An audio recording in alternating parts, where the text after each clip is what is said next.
What happens when brilliance meets blind prejudice at 35,000 feet? Dr.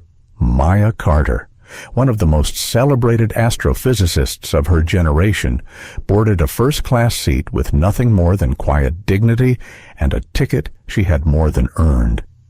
But instead of respect, she was met with whispers, cold stares, and a wall of silent contempt.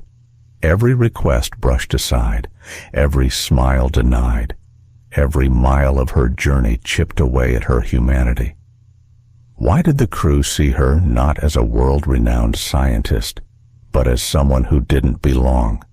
Why was her comfort dismissed while others were pampered with champagne and praise? And what they never realized was that the woman they tried to make invisible was connected to the most powerful man in the entire airline industry. When the plane touched down and two simple words rang out across the terminal, "My Queen," careers crumbled, reputations collapsed, and an entire industry was forced to face its hidden truth. This is not just a story about bad service. It is a story about dignity, about power, and about how quiet strength can spark a revolution.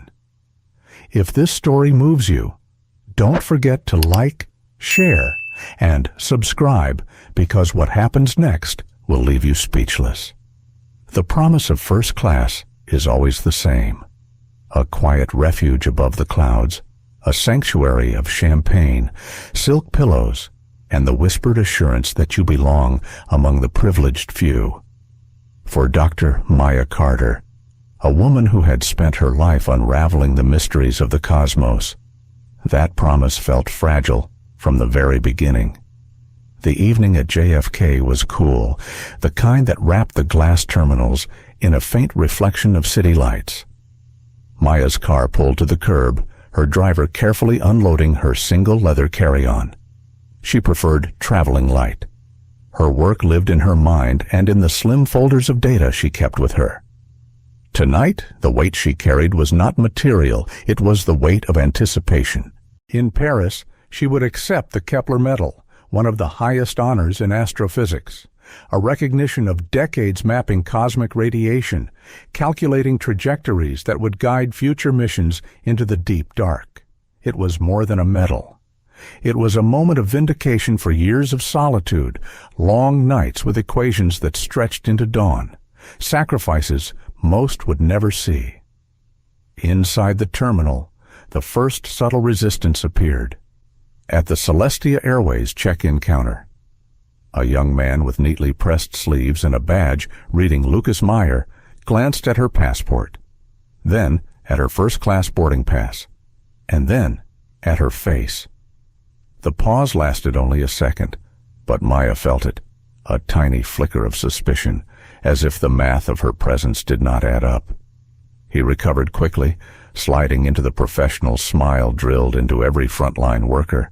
Yet the way he clipped his words, the way his fingers stamped her ticket with mechanical haste, told her what she already knew. She was not seen as a guest. She was seen as a transaction he wanted finished. Maya returned his indifference with a soft thank you, her voice steady. She had spent her entire life navigating these paper cuts of bias. To confront every single one would be to drown, to survive. She had learned when to let them pass, but each one, however small, left a trace. Security, lounge, boarding, each step felt efficient, almost clinical. The comfort of Celestia Airways was on display, hushed announcements, the scent of leather polish, glass walls that reflected the glow of parked aircraft. When the final call for Flight 217 to Paris echoed across the concourse, Maya gathered her scarf, a soft gray piece her late mother had given her, and walked calmly toward the gate. The cabin of first class opened like a stage. Cream leather pods, polished walnut dividers, and the low thrum of Rolls-Royce engines preparing for the transatlantic leap. The air smelled faintly of champagne and citrus polish. Passengers settled in with quiet entitlement businessmen scrolling on tablets, a silver-haired couple sharing a joke, a young influencer recording a discreet video of the champagne service. Maya slid into seat 2A, her favorite window view, close to the front, a vantage point where she could watch the wing carve through the clouds. She placed her briefcase beneath the console and exhaled, trying to summon the detachment she always carried, but she was painfully aware that she was the only black woman in the 28-seat cabin. It was not a new feeling. It was like observing a solitary star in a distant galaxy. The fact itself did not define her, yet it shaped how others chose to define her. The lead flight attendant arrived, a woman in her late 40s, sharp features that suggested both discipline and judgment. Her name tag read Clara Jensen. She moved with polished precision, pouring champagne with a warm, crinkle-eyed smile for the businessmen in 1A, sharing a gentle laugh with the couple in 1D and 1G, bending low to whisper recommendations to a retiree across the aisle. Then Clara reached Maya's seat. The warmth vanished. Her tone shifted. Professional, yes, but cool, mechanical, champagne. It was not an offer. It was a function. Yes, please, Maya replied, voice calm, face neutral. Clara poured quickly, set the flute down without eye contact, and moved on. No enjoy your flight. No warmth. The curtain of courtesy fell as swiftly as it had risen. Behind her, a younger attendant followed closely, trying to imitate Clara's every move. A nervous-looking blonde with soft features, her name tag read Sophie Lane. Sophie's gestures lacked Clara's polish, but her eyes mirrored the same cool distance when they landed on Maya. Maya sighed softly and took a sip of the Laurent Perrier. It was crisp, fine, exactly as expected. Yet the flavor was soured by the familiar undertone to them. She was not a guest to be welcomed. She was a task to be completed. Pulling her folder of papers from the briefcase, she spread out her notes dense with equations describing cosmic microwave background radiation. It was her sanctuary, the place where logic ruled and bias could not enter. Numbers did not lie. Equations did not discriminate. The universe was impartial in ways humans rarely were. The cabin lights dimmed slightly as the aircraft taxied. A calm announcement from the cockpit welcomed passengers aboard, promising smooth skies and an early arrival into Paris. The A350 lifted effortlessly, New York fading into a glittering quilt below. As the city lights receded, Maya leaned back, her eyes tracing the stars beyond the window. She knew them intimately, mapped them, cataloged their histories. Out there, gravity and time reigned supreme, impartial, and absolute. In here, inside this polished capsule of luxury, the laws were more arbitrary, written by those with power, interpreted by those with prejudice. Her hand touched the edge of her mother's scarf. She remembered her father's words when she was a child. The stars don't care who you are, but people they make their own constellations, and sometimes they refuse to let you shine. The hum of the engines grew steadier, wrapping the cabin in a low lullaby. Passengers reclined, slipping into the comfort they had paid for. Yet Maya remained restless. Already. She felt the undercurrent of something darker moving beneath the surface of this flight. It began as a quiet chill, a subtle reminder that in this small floating world her presence had already been marked. She did not yet know how cruelly that truth would unfold. But she knew this, whatever happened at 35,000 feet, she would not surrender her dignity. Not tonight. Not ever. Dinner service in first class was supposed to be a performance. Every gesture rehearsed, every plate delivered with the flourish of a fine restaurant. On Celestia Airways, it was marketed as a journey within the Journey gourmet meals designed by Michelin chefs, wines curated by sommeliers, service tailored to make each guest feel chosen.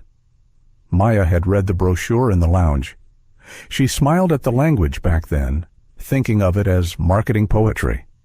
But as the attendants began to move down the cabin aisle, she realized the poetry only seemed to rhyme for some passengers. Clara's voice softened as she bent toward the silver-haired man in 1A. "The pan-seared salmon is exceptional tonight, sir, with a delicate lemon dill reduction. May I recommend pairing it with the Sancerre?" The man nodded, charmed. Clara's smile broadened, her tone dipped into conspiratorial warmth, as though they were old friends reunited in the air. Maya waited patiently as the attendants approached her row. She rehearsed her request in her head. She wasn't picky, but she had seen the salmon being described with such delight, and after weeks of stress, she wanted something comforting, something light. Clara reached her seat, notepad in hand, her posture more rigid than before. "Your choice." The tone was clipped, efficient, lacking the courtesy she had offered everyone else. "I'd like the salmon." "Please," Maya said, keeping her voice warm. Clara didn't write it down. Instead, her lips curved into a thin smile. "I'm afraid the salmon is a very popular choice. We may already be out. You should consider a second option." Maya's brows lifted slightly. It was odd. How could they be out when the cabin was only a third full? But she reminded herself, "Pick your battles. In that case, the beef fillet would be fine." "Very well," Clara replied, snapping the notepad closed as though the conversation was an inconvenience. She walked away before Maya could even ask for a glass of water. An hour later, the scent of seared salmon filled the cabin. Maya watched as Sophie set a plate before Mr. Henderson in 1A, then another before the woman in 3A directly behind her.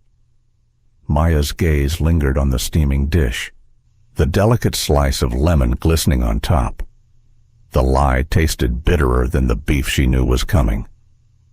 When her plate arrived, it was perfectly fine. Tender filet, roasted vegetables. But Maya had always believed it wasn't food itself that nourished. It was the way it was given. This plate carried contempt. She looked at Clara and said quietly, "I see the salmon was available after all." Clara's eyes narrowed infinitesimally. "We had just enough for passengers who pre-ordered. Perhaps you'll consider doing so on your next flight." There had been no option to pre-order. Maya knew it. Clara knew it. Yet the falsehood was delivered with the same cool efficiency as everything else.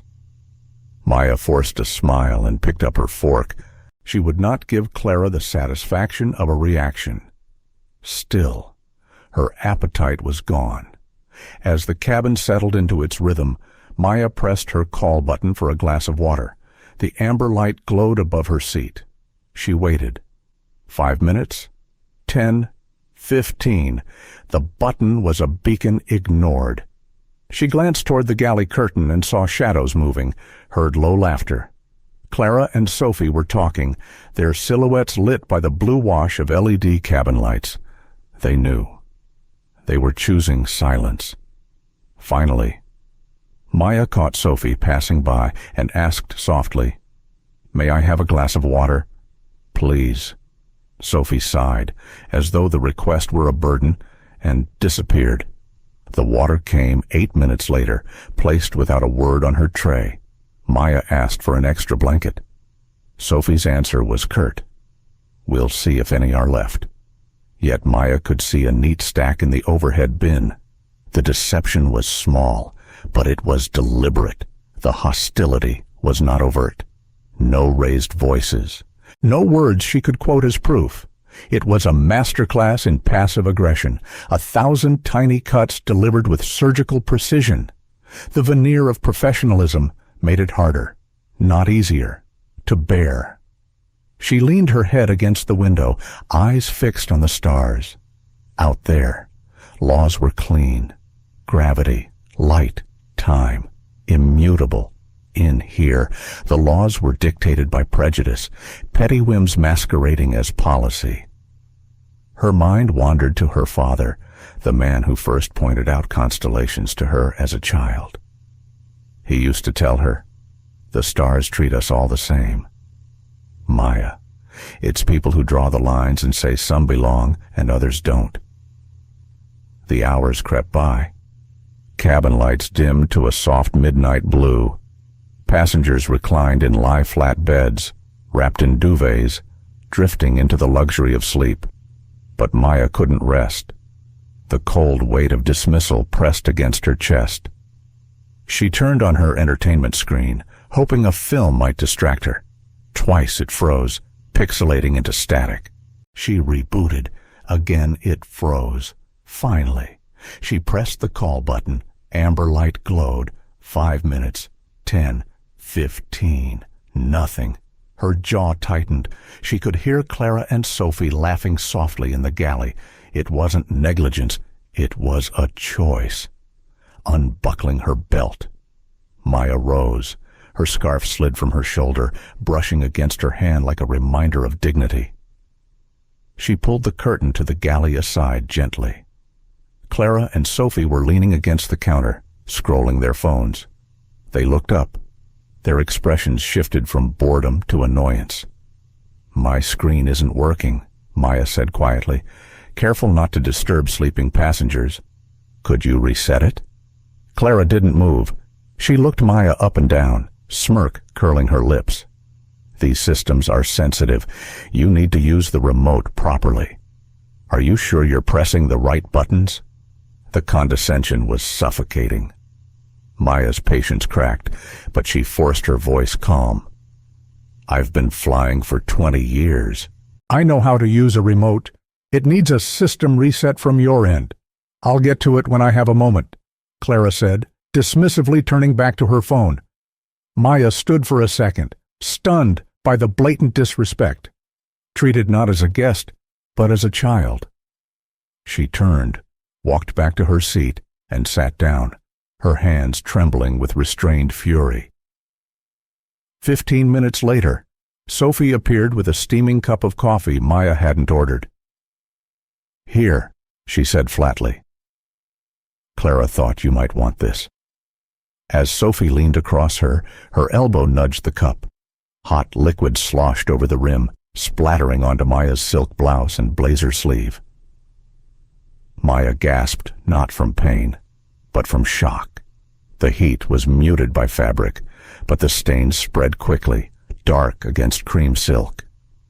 Sophie's eyes widened, not with apology, but panic. "Oh, look what you made me do," she blurted. Maya froze. Words stuck in her throat.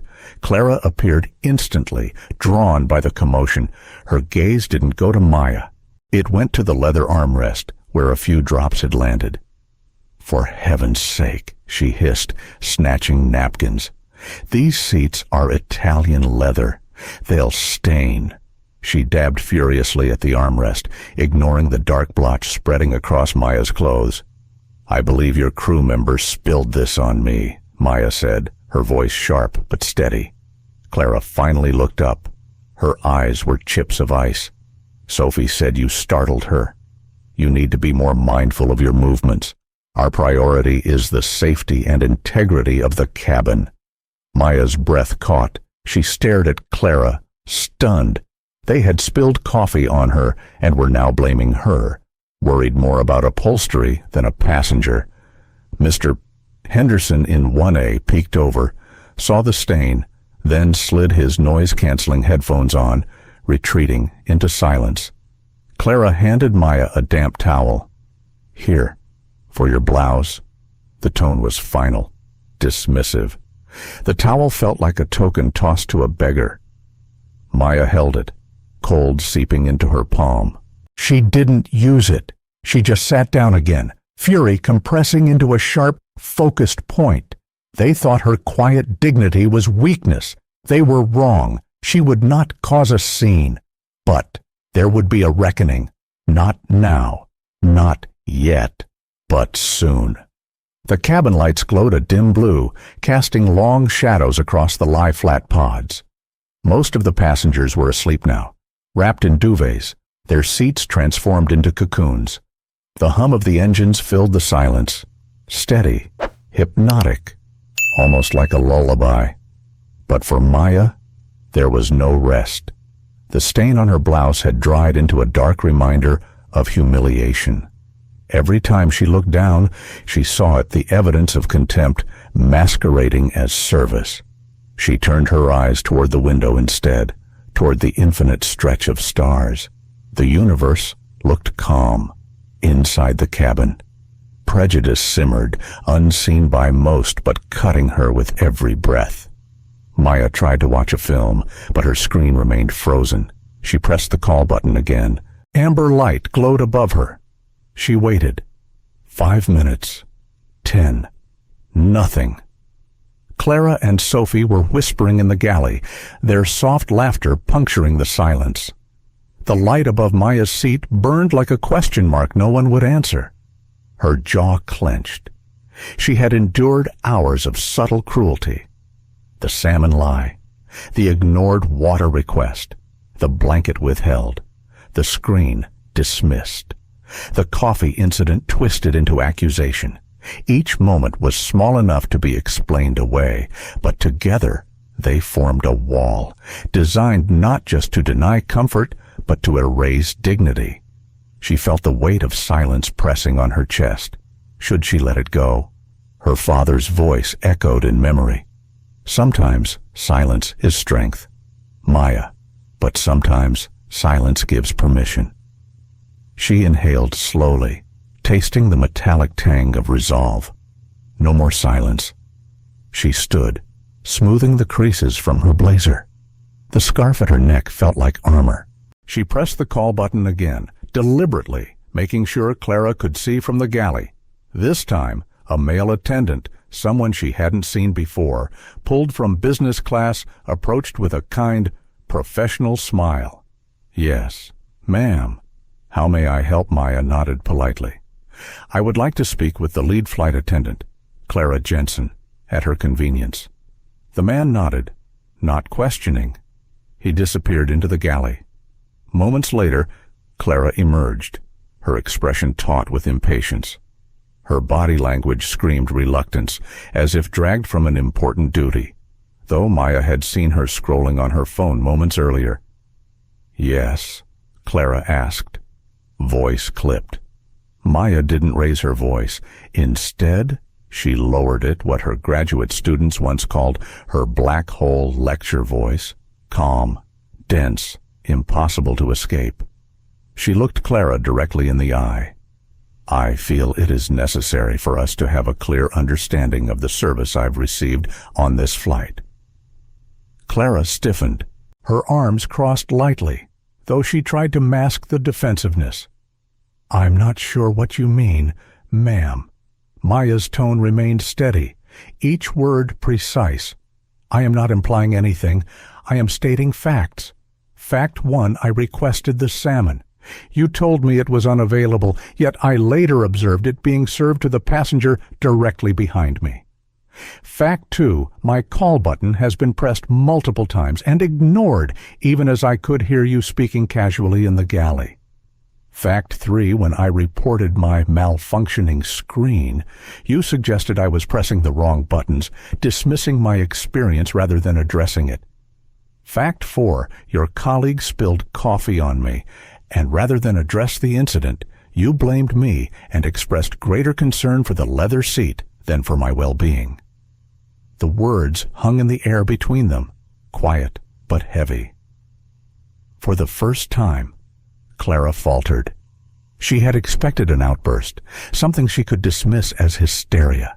Instead, she faced a calm dismantling of her conduct, piece by piece, fact by fact.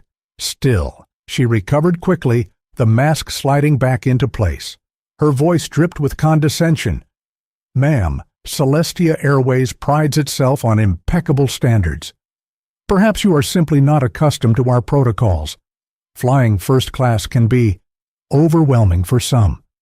The insinuation was clear. You don't belong here. Maya felt a stillness settle over her, like the calm before a storm. Overwhelming. She repeated the word in her mind, almost tasting its venom. She tilted her head slightly, a ghost of a smile touching her lips, though her eyes were ice, overwhelming. Her voice was softer now, but sharper too, cutting through the hum of the engines. I calculate the trajectories of interstellar objects for a living. I assure you, I am not overwhelmed by a reclining chair and a glass of champagne. What does overwhelm me is the breathtaking unprofessionalism and thinly veiled prejudice I've endured on this flight. Clara's mouth opened, then closed. She had no ready script for this. Maya held up the damp towel she had been given earlier. "You should keep this," she said, placing it gently into Clara's hand. "As a souvenir. Because when we land, I will be filing a formal complaint, not just with customer service. I will take this to the highest levels of your corporate structure. I will detail every slight, every lie, every insult, including your expert opinion that I was simply not accustomed to first-class service." For a moment, Clara's professional mask cracked. Fear flickered across her eyes, quickly covered by a tight smile. "You do whatever you feel you have to, ma'am," she said, her voice trembling at the edges. She turned on her heel, retreating to the galley with sharp steps. But Maya knew. The balance of power had shifted. Maya sat back down, exhaling slowly. Her hands trembled, but it wasn't weakness. It was the release of holding steady under relentless pressure. She glanced at the stain on her blouse. It no longer felt like humiliation. It felt like evidence. The engines roared slightly louder as the captain announced their initial descent into Heathrow. The flight was nearly over, but Maya knew the confrontation was only the beginning. The true reckoning waited on the ground. She closed her eyes, gathering her strength. She thought of her father again, of the constellations he traced in the night sky for her. He once told her, "Justice, like the stars, may seem distant, but it is always there, waiting to be seen if you know where to look." When the wheels touched down and the engines reversed, Maya felt a quiet certainty. She would not let this pass into silence. As the aircraft taxied to the gate, passengers stirred, stretching, collecting bags.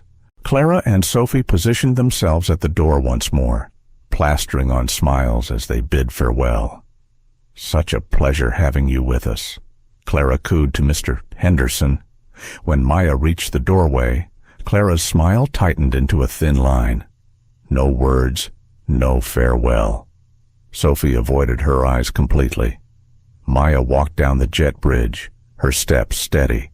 She expected nothing more than baggage claim, immigration, a car to the hotel.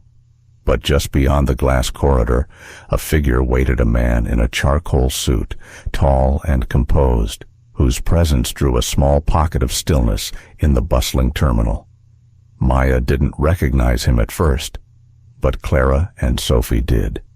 They froze at the doorway behind her, color draining from their faces, because the man waiting wasn't just anyone. He was Adrian Cole, the founder and majority owner of Celestia Airways, a figure both mythical and feared in the industry. He wasn't looking at them. He was looking at Maya. And when his face broke into a smile, warm and unguarded, when he stepped forward and took both of Maya's hands, his voice carried across the terminal for all to hear. "My queen," he said. The words echoed, rippling through the stunned silence. Clara's heart thudded in her chest. Sophie's breath caught in her throat. This wasn't just a passenger. This was someone untouchable, someone cherished by the man who built the airline. And they had spent 7 hours tearing her down. The reckoning had arrived sooner than Maya expected. The terminal buzzed with the usual rhythm of an early morning arrival. Rolling suitcases clicked across polished floors. Overhead announcements echoed about connections and baggage claim, and passengers hurried toward immigration queues. Yet in the middle of that chaos, a small island of silence formed around Adrian Cole. He was not a man who blended into crowds. His tailored suit fit like it had been woven onto him, his silver hair swept back in precise order. But it was not his appearance that commanded attention. It was his presence. He radiated authority, the kind that didn't need to be shouted, even without raising his voice. People instinctively gave him space. When his eyes found Maya, everything changed. The stern intensity softened into something warmer, almost reverent. His smile was not polite, it was personal, filled with history. He reached forward, took her hands in both of his, and spoke the words that froze the air around them. "My queen." The two words echoed louder than any announcement, cutting through the hum of the airport. Passengers glanced, confused, wondering who she was that the legendary Adrian Cole would speak to her this way. Maya felt heat rise to her face. For a moment, the weight of humiliation from the flight seemed to lift, yet she also knew what those words meant for the crew standing behind her. Clara's throat tightened. Sophie's knees felt weak. Both understood in an instant they had not insulted a mere passenger. They had demeaned someone dear to the man who owned the very airline embroidered on their uniforms. Adrian's eyes flickered, just for a second, to the stain on Maya's blouse. The warmth of his expression faltered, replaced by a glint of ice. Then he turned back to her with a gentleness that belied the storm building inside him. "Come, Maya," he said. "Let's not waste time with the crowd. Immigration can wait. A car is waiting on the tarmac. We'll talk in the lounge." He tucked her arm into his, already guiding her toward a private corridor marked "Authorized Personnel Only." The airport official beside him nodded and cleared the way. Clara and Sophie stood frozen at the jet bridge entrance, their professional smiles collapsing into pale silence. Adrian's eyes met Clara's for a brief, surgical moment as he glanced back. It was not anger that looked out from his face, but something worse, a cold assessment, as if identifying a flaw in a machine he would soon dismantle. Clara's breath caught in her chest. She had faced angry passengers before. She had never faced this. The private lounge was a world apart from the bustling terminal outside. Soft leather chairs, floor-to-ceiling windows overlooking the runway, shelves lined with rare whiskeys and fine glassware. Normally it was a sanctuary of calm, but today it felt charged, electric with restrained fury. Adrian poured Maya a glass of sparkling water himself, insisting she sit, his movements deliberate, almost ritualistic. He didn't begin speaking until she was comfortable. He placed the glass before her, then sat across from her, hands folded, posture rigid. "Now," he said quietly, "start from the beginning. Don't leave out a single detail." Maya hesitated. She wasn't someone who sought drama. She had intended to file a complaint through formal channels. She hadn't expected this level of attention. "Adrian, it was just a few unpleasant attendants," she said softly. "I can handle it." His response was sharp.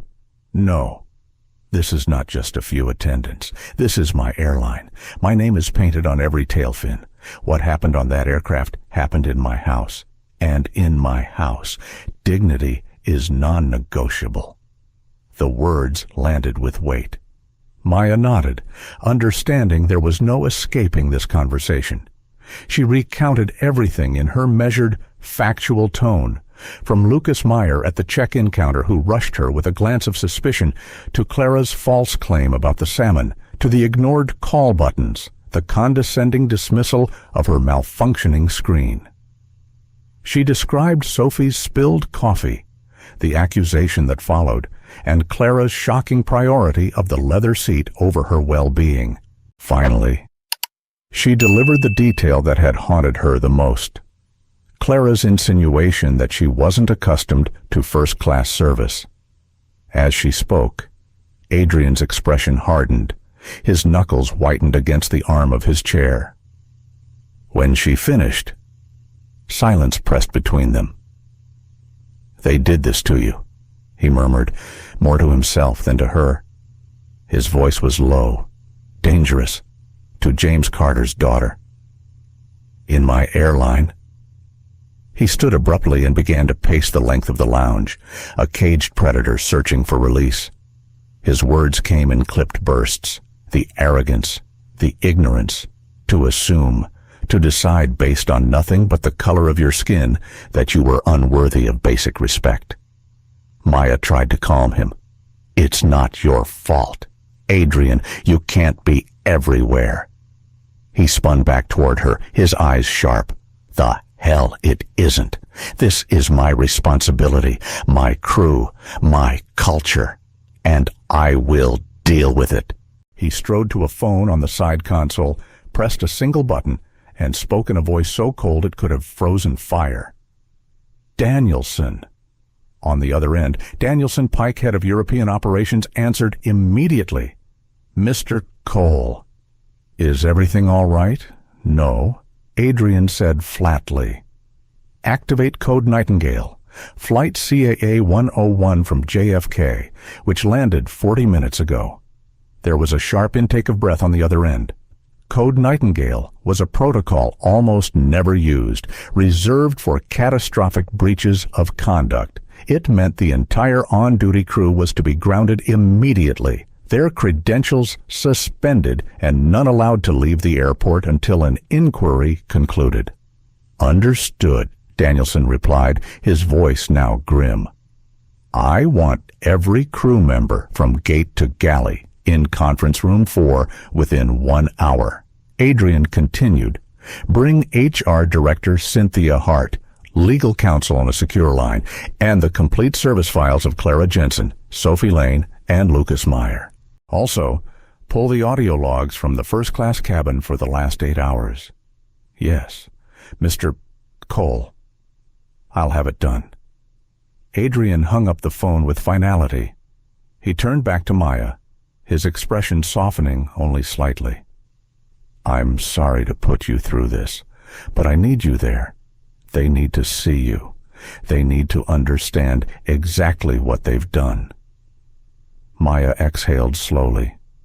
She hadn't wanted this much fuss, but she saw the resolve in Adrian's eyes, and she understood. This was no longer about her alone. It was about the soul of an airline, and perhaps something larger.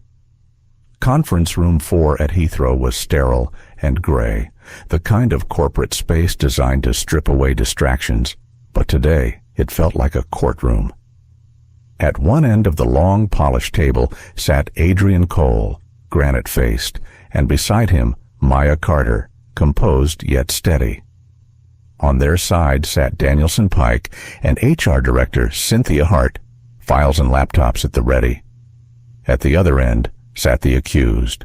Clara Jensen, back ramrod straight, hands clasped, face pale but eyes burning with defiance. Sophie Lane, blotchy-faced, trembling, her gaze fixed downward. Lucas Meyer, fidgeting with his tie, shrinking into his chair like a cornered animal. The pilots sat apart, grim and silent, still unsure why they had been summoned but beginning to piece it together. Cynthia opened the inquiry with crisp precision. "We are here to investigate a Code Nightingale incident concerning Flight CAA 101. This is a formal inquiry, and everything said here is on record." She turned first to Lucas. "Mr. Meyer, our metrics show the average check-in time for a first-class passenger yesterday was 2 minutes and 18 seconds. Your interaction with Dr. Carter lasted 42 seconds. Can you explain the discrepancy?" Lucas stammered, his voice cracking.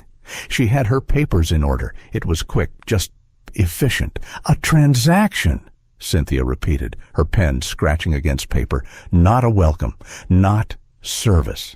She turned next to Clara. "Miss Jensen, as lead attendant, can you describe your interactions with Dr. Carter?" Clara lifted her chin. She was a passenger in seat 2A. "We provided standard first-class service according to Celestia guidelines." "Standard service." Adrian's voice cut through the room, dangerously quiet. He turned to Cynthia. Play the audio log. A technician pressed a button. Emma's voice filled the room, calm and polite. My screen seems to be malfunctioning. Would it be possible to have it reset? Then Clara's reply, thick with condescension. These systems can be sensitive. Are you sure you're not pressing the wrong buttons? Clara flinched. The captain beside her turned, his face etched with disbelief.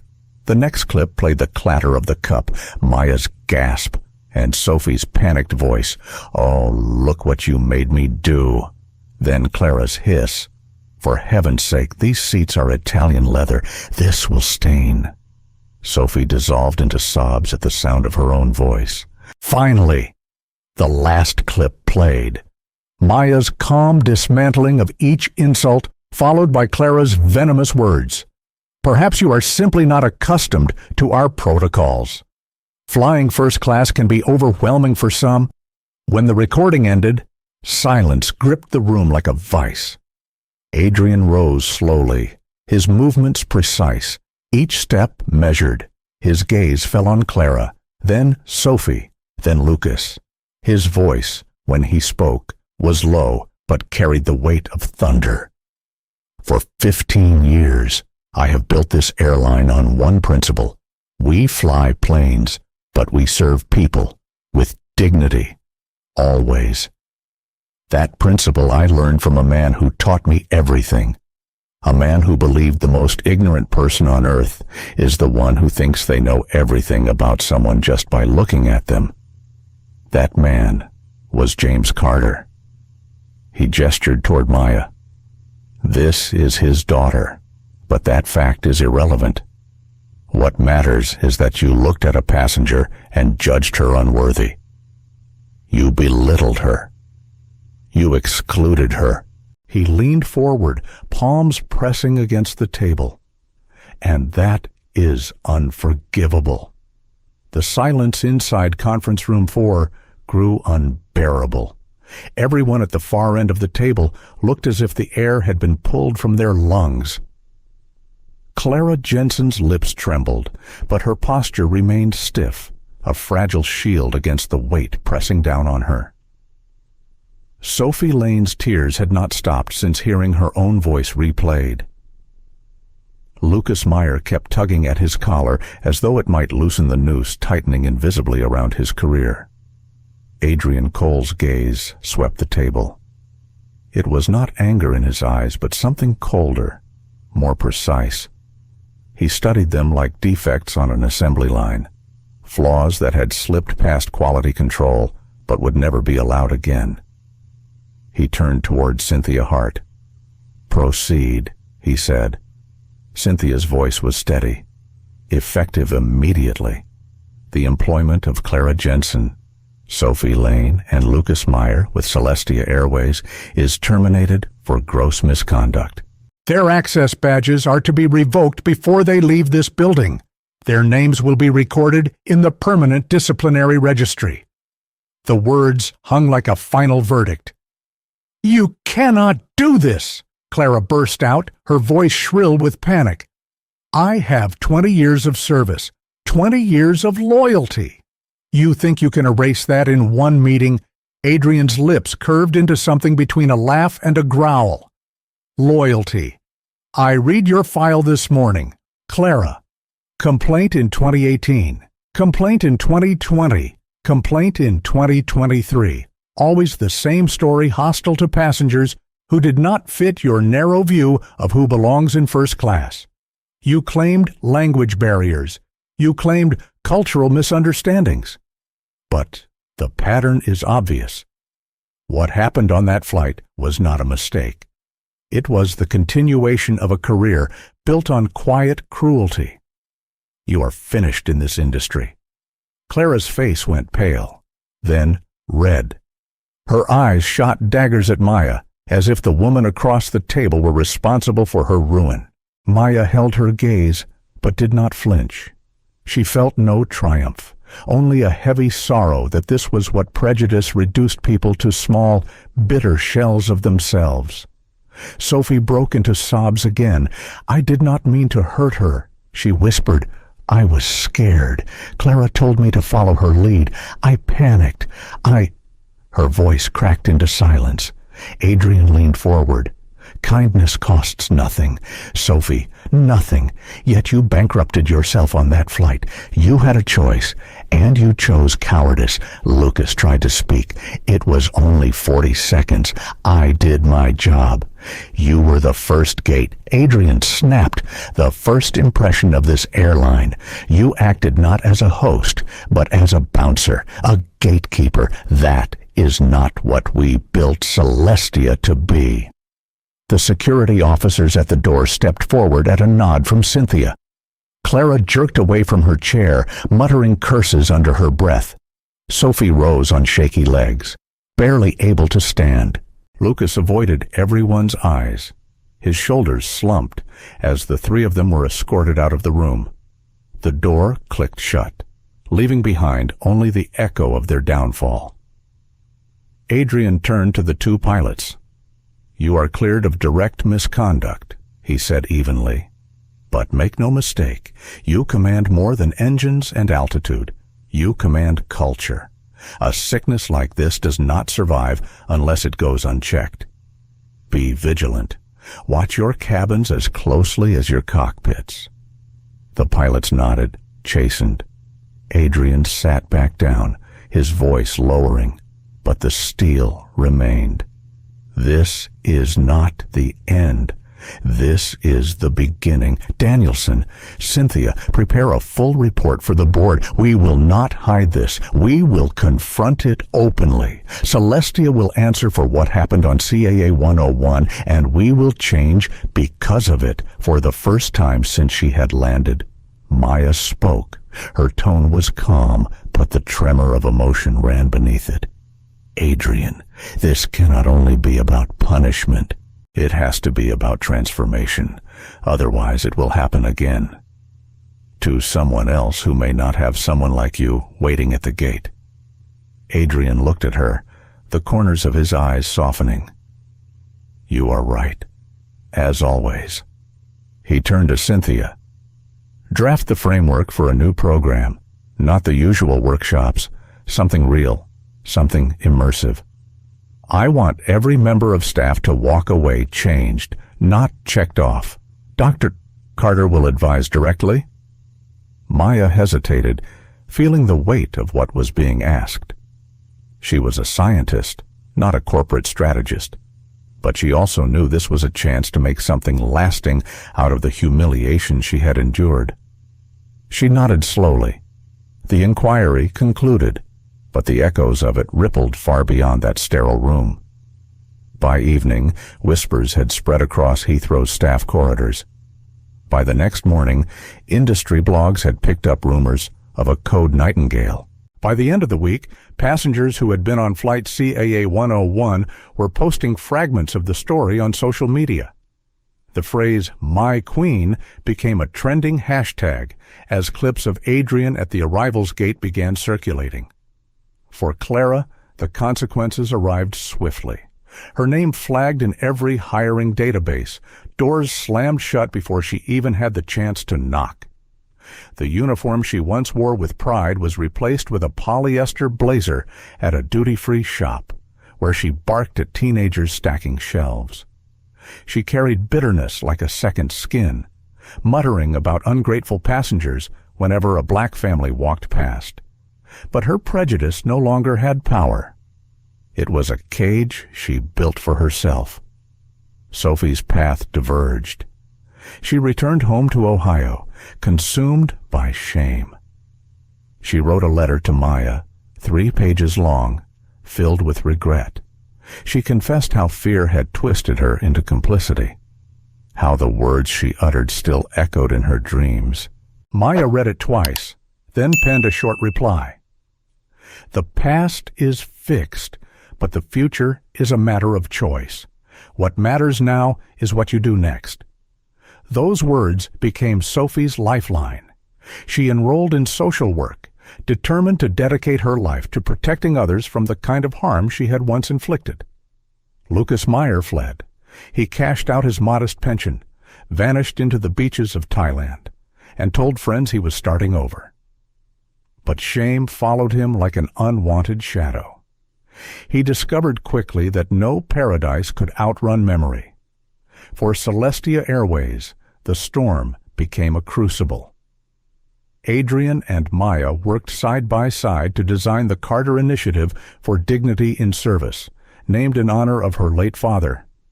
It went beyond traditional corporate training, using immersive VR. It placed staff in the perspective of passengers from diverse backgrounds, forcing them to feel the weight of dismissive glances, ignored call buttons, and subtle insults. It included raw video testimonials, data on unconscious bias, and workshops where vulnerability was required, not optional. Many employees resisted at first, but within months, the program became a badge of pride. Crews began quoting its principles in the galley. Gate agents referenced it when welcoming passengers. Pilots mentioned it in their leadership briefings. Slowly, the culture shifted. Maya remained cautious. She knew change was fragile.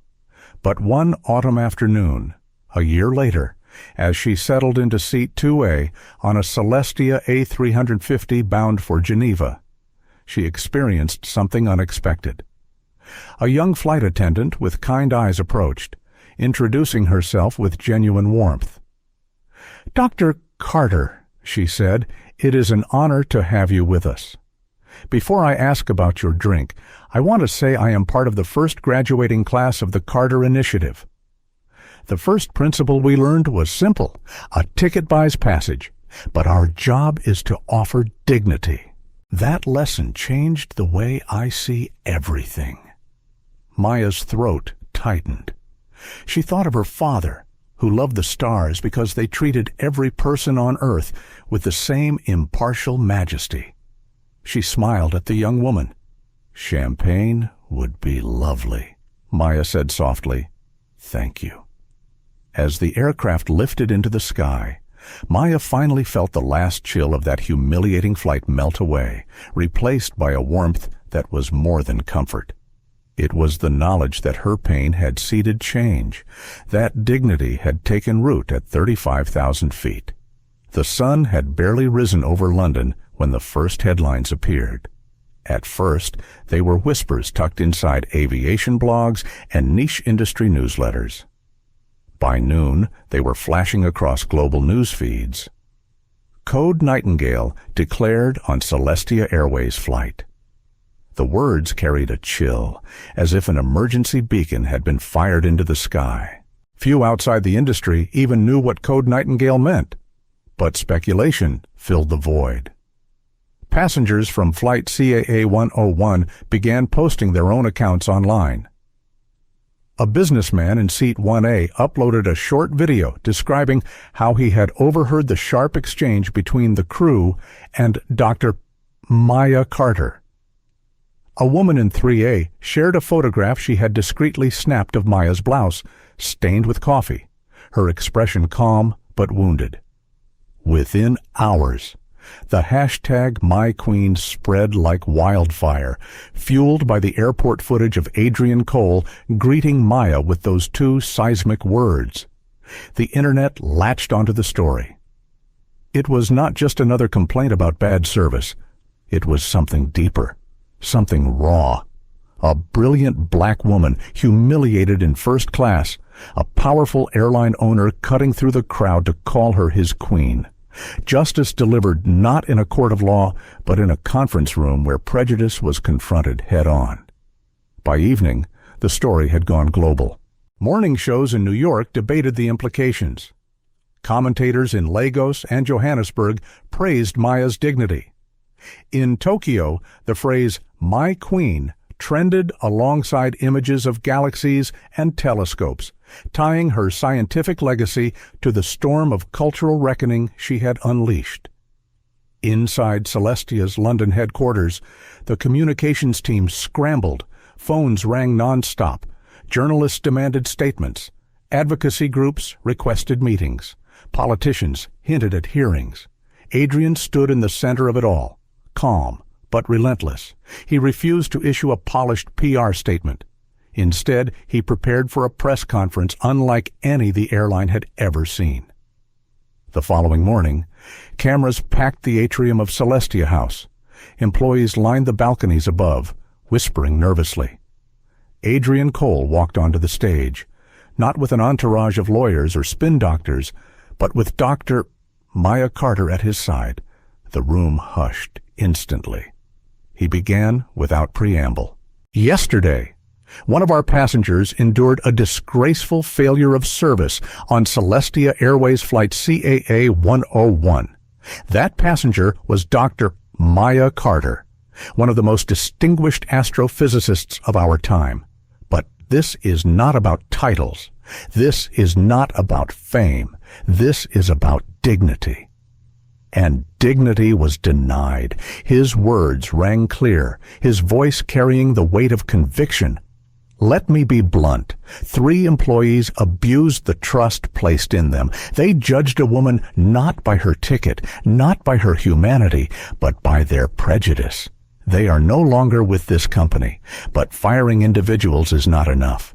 We must change the system that allowed this to happen. He turned slightly toward Maya. Cameras captured the moment her face, calm and luminous, appeared on screens around the world. I have asked Dr. Carter to partner with us to design a program that will transform how we serve our passengers. It will be called the Carter Initiative for Dignity in Service. It will not be optional. It will not be symbolic. It will be a requirement for everyone who wears our uniform, from the front desk to the flight deck. And it begins today. The room erupted in murmurs, then applause. The journalists fired questions. Was this just damage control? Would shareholders support it? Could an airline really change? Adrian held his ground. We fly planes, but we serve people. And if we cannot serve people with dignity, then we have no business flying planes. That single sentence became the headline around the world. Maya returned to her hotel that evening, overwhelmed by the scale of what was unfolding. She had expected a quiet award ceremony, perhaps a few days of media attention. Instead, her name and face were everywhere. Strangers on the street nodded to her with recognition. Students sent messages saying she had given them hope. She sat by the window of her suite, looking out at the Thames, glittering under the night sky, and wondered if she was ready for the weight of this new role. She closed her eyes and heard her father's voice, steady and warm. The universe is vast, Maya, but the measure of our humanity is in how we treat the person beside us. The next week brought more turbulence. Some veteran employees bristled at the idea of mandatory training. Unions demanded clarity. Certain investors worried about costs. On social media, however, passengers rallied. Petitions circulated, demanding other airlines adopt similar reforms. Advocacy groups hailed Celestia's response as a model for corporate accountability. The tension came to a head during a board meeting in New York. Executives debated whether to scale back Adrian's promises. One director muttered that perhaps Adrian had overreacted, that maybe a quiet settlement with Dr. Carter would have sufficed. Adrian slammed his hand on the table. Do not mistake me. This is not a personal indulgence. This is survival. If we fail to change, our passengers will leave us, our employees will lose pride, and our name will rot. I will not allow that. Maya, invited as an advisor, spoke next. Her voice was calm but unyielding. I did not ask for this storm. But since it has come, let us use it to light the way. The smallest light can ruin a journey. The smallest act of kindness can redeem one. What happens in the cabin is not trivial. It is the front line of human dignity. Her words disarmed the room. Silence followed, then reluctant nods. The board approved full funding for the initiative. Meanwhile, Clara Jensen's downfall became public spectacle. Tabloids relished her fall from grace. Photographs of her in a drab duty-free blazer circulated online, captioned with biting irony. She responded with bitterness, lashing out in interviews, blaming Maya, blaming Adrian, blaming the culture of political correctness. But the more she spoke, the smaller she seemed. The world had already moved on. Sophie Lane's letter of apology, in contrast, leaked quietly and struck a chord. People recognized sincerity in her words. Advocacy groups shared it as an example of accountability. When Maya's reply surfaced, simple and profound, it inspired countless reposts. The past is fixed, but the future is a matter of choice. Those lines were printed on posters, tweeted as mantras, even quoted in sermons. For Lucas Meyer, there was no redemption arc. He drifted further into obscurity, a ghost of a man who had once been a gatekeeper of prestige. His escape to Thailand became a symbol of cowardice in news commentary. But for Maya, the center of the storm, the days blurred into a mixture of interviews, speeches, and sleepless nights. She found herself grappling with a new identity. She was not just an astrophysicist anymore. She had become a symbol of resistance, of dignity, of change. She wrestled with doubt in quiet moments. Was she strong enough? Did she want this burden?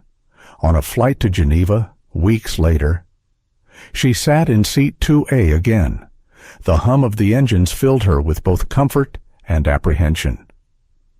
A young attendant approached, her eyes shining with respect. "Dr. Carter," she said warmly, "I am part of the first class trained under the Carter Initiative.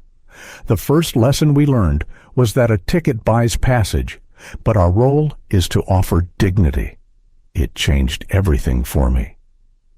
Maya's chest tightened.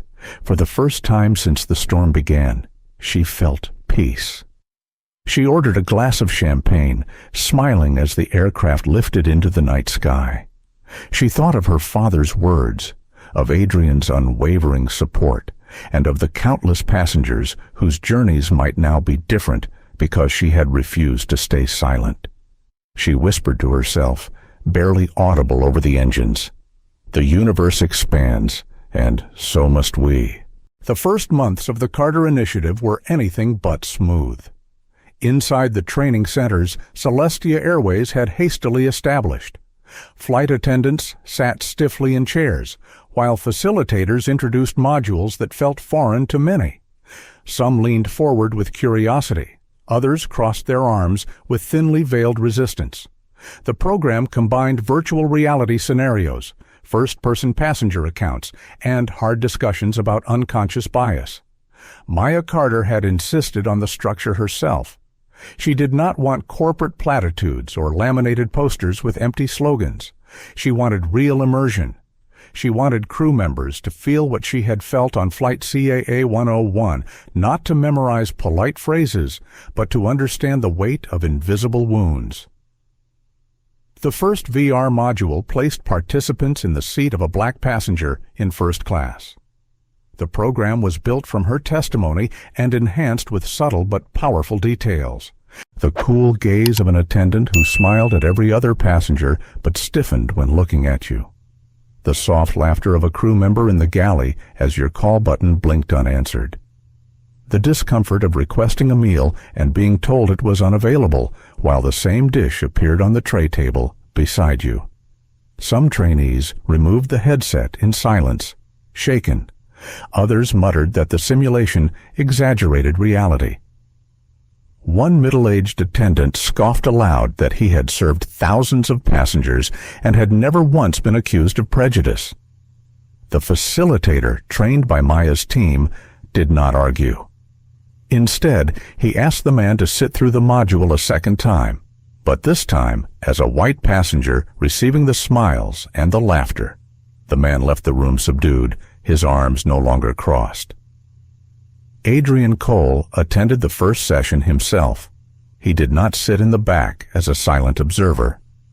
He put on the VR headset alongside the crew. When he removed it, his eyes were damp. He cleared his throat and addressed the room. "If this feels uncomfortable, good. Growth begins with discomfort. I built this airline to carry people across continents. If we cannot carry them with dignity, we are failing our mission. Maya, standing at the side of the room, felt her throat tighten. She had doubted whether Adrian's devotion was more than a performance for the cameras, but in that moment, she saw the truth. His conviction was as fierce as her own. The Carter Initiative quickly became a lightning rod in the industry. Competing airlines dismissed it as overreaction. Editorials in conservative papers argued that air travel should not be burdened with social experiments. Advocacy groups countered that dignity was not an experiment, but a human right. Shareholders initially worried about costs, but Adrian presented quarterly numbers showing that passenger satisfaction was climbing and bookings were actually increasing. The public, it seemed, wanted to fly with an airline that took dignity seriously. Yet, behind the numbers, Maya struggled with her own doubts. She was still a scientist. She still dreamed of galaxies and cosmic radiation. At night in her apartment overlooking the Thames, she stared at the unfinished draft of her latest research paper. It sat untouched for weeks while her days were consumed with training schedules, board meetings, and endless interviews. Sometimes she wondered if she had betrayed her father's legacy by stepping away from pure science. One night she called her mother in Atlanta. Her voice cracked as she spoke. I feel like I have been pulled into a world I never asked for. I wanted to map the stars, not redesign airlines. What if I am losing myself? Her mother's reply was gentle but firm. Maya, your father loved the stars because they revealed truth, but he also loved people. He believed that truth without compassion was only half the picture. You are not abandoning his legacy. You are expanding it. Those words anchored her through the turbulence. By the third month, results of the initiative began to show. A young attendant named Maria wrote to Maya after completing the program. For the first time, I understood how small acts can cut deeply. I realized I had sometimes brushed off passengers without knowing the impact. I will never see this job the same way again. Stories like Maria's kept Maya steady. They reminded her that the struggle was worth it, but not all stories were encouraging.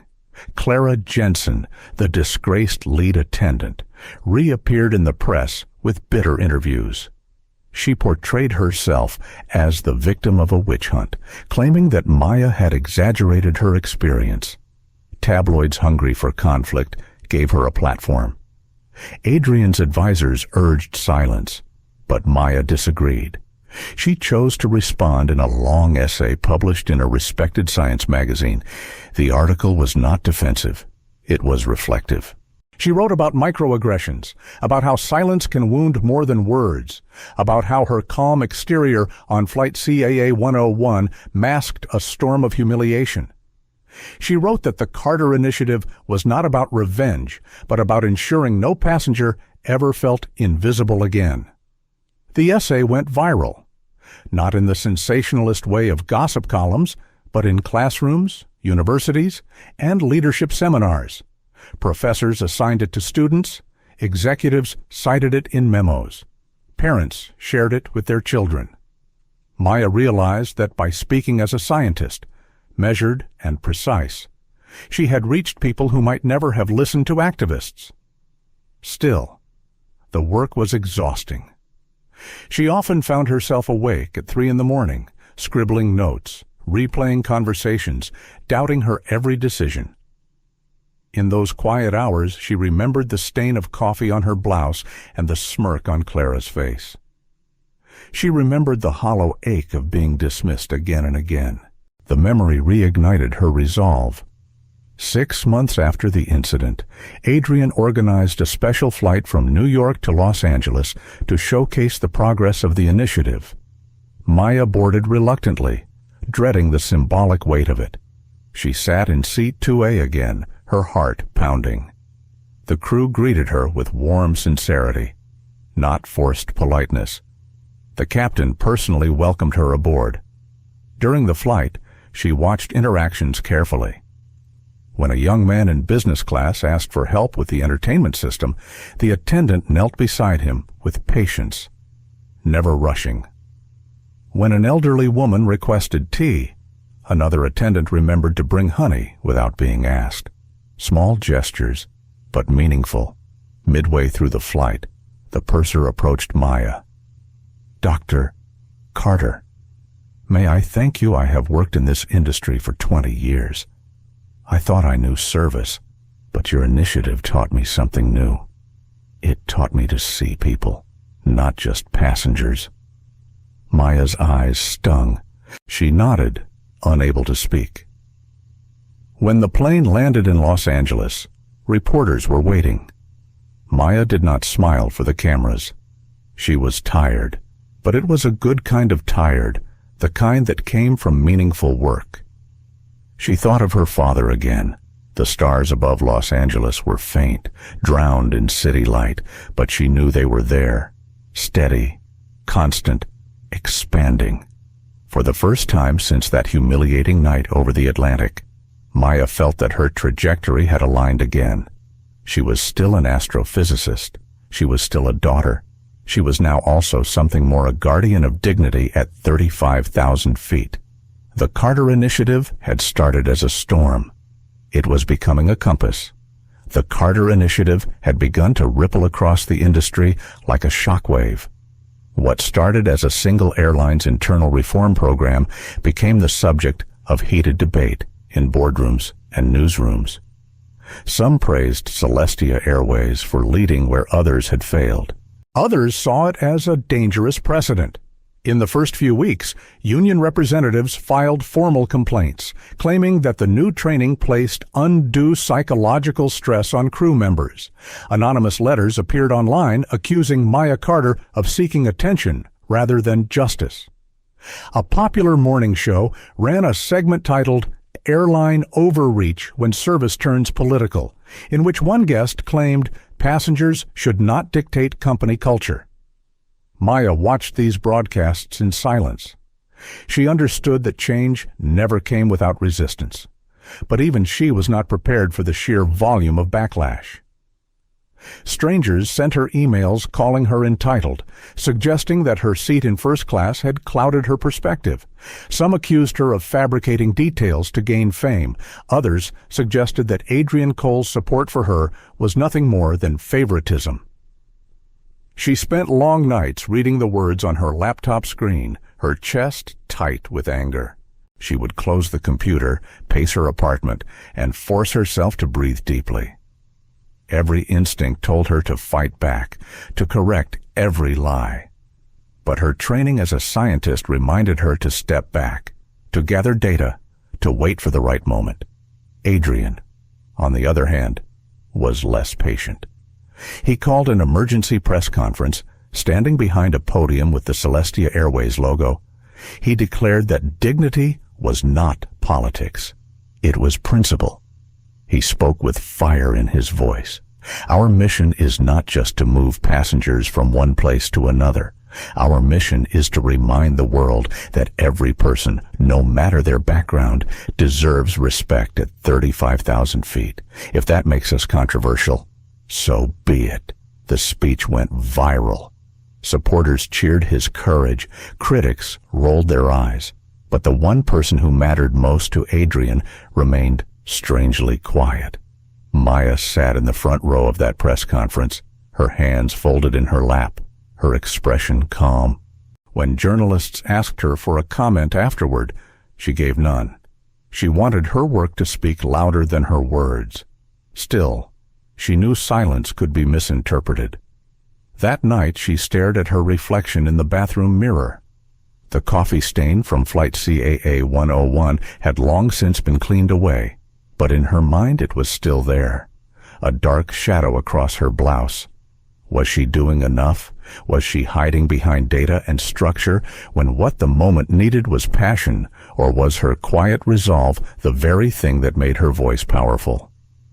The doubts haunted her. A week later, An incident on another airline made headlines. A black family traveling in business class was asked to move to coach to accommodate a frequent flyer with higher status. The father refused. The argument escalated. The video went viral. And suddenly the Carter Initiative was back in the spotlight, this time framed as a potential solution. Commentators asked why the other airline had not adopted similar reforms. Passengers began tagging competitors online, demanding to know when they would follow Celestia's lead. For the first time, Maya felt the wind shift. Her work was no longer a solitary battle. It was becoming a standard by which others were judged. But with the new visibility came new enemies. Clara Jensen, the disgraced flight attendant, resurfaced in a televised interview. She claimed she had been set up, that Maya had exaggerated every detail, that Adrian had sacrificed loyal employees for his own public image. She described herself as a scapegoat. The interviewer, hungry for ratings, gave Clara free rein. Her words dripped with venom. Dr. Carter may be brilliant in her lab, but she knows nothing about airline service. She took a few uncomfortable moments and turned them into a crusade. People like her want to play the victim. Maya's phone buzzed endlessly that evening with messages from friends and colleagues.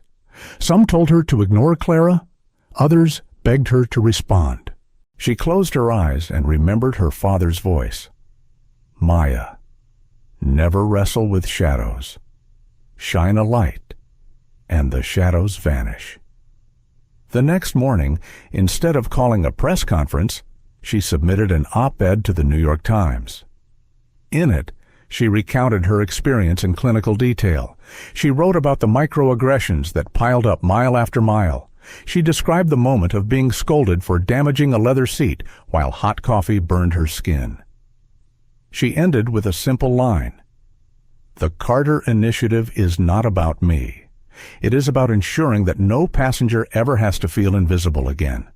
The op-ed exploded across social media. Teachers shared it with students. Executives quoted it in corporate memos. Even skeptics admitted that the calm, factual tone cut deeper than any emotional outburst could have. Clara's interview faded into irrelevance. Still, the emotional toll on Maya was heavy.